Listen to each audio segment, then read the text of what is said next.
జై శ్రీరామ్. నల్జల్ గ్రామంలోనే సప్తాహాలు చేస్తున్నారు.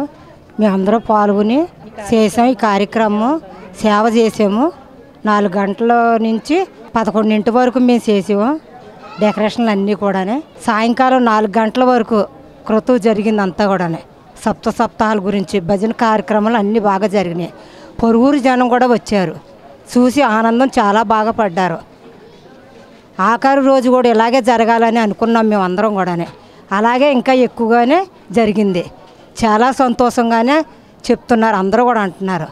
మేము ఆనందం కూడా తట్టుకోలేక చాలా ఇదిగానే ఉన్నాం. మేము గతంలోని వెల్లంకి సుబ్రహ్మణ్యం గారు వాళ్ళ నాన్నగారు చేశారు ఇలా సప్తాహాలు. ఆ చేసింది గతంలో అనుకున్నారు. ఇప్పుడు తెలిసింది ఎల్లం గోపాలం గారు. అలాగా ఆయన ఎల్లంకి సుబ్రహ్మణ్యం గారు అనుకున్న కార్యక్రమం నేను క్రతు చేయాలని అనుకున్నారు. ఆ దేవుడు హనుమాన్ చాలీస ఆ హనుమంతుడు చేయించుకున్నాడు మాతోటి. మేము దేవుడి కోసం మేము చేసాం. అందరికీ కృతజ్ఞులు. నమస్కారం. మాది నల్లజర్ల గ్రామం అండి.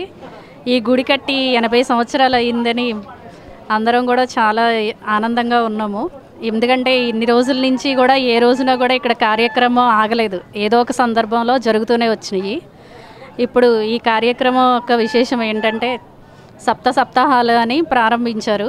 49 రోజులు కూడా చాలా విజయవంతంగా సాగింది ఈ ప్రోగ్రాము. మాకందరికీ కూడా చాలా ఆనందంగా ఉన్నది. ఈ గ్రామంలో పుట్టి పెరిగి ఇక్కడ ఈ వాతావరణంలో ఉన్నామంటే చాలా అదృష్టంగా భావిస్తున్నామండి.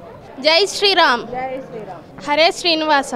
మేము కోలాటం, భజన పాటలు, సంగీతం, భగవద్గీత ఇవన్నీ నేర్చుకున్నాము.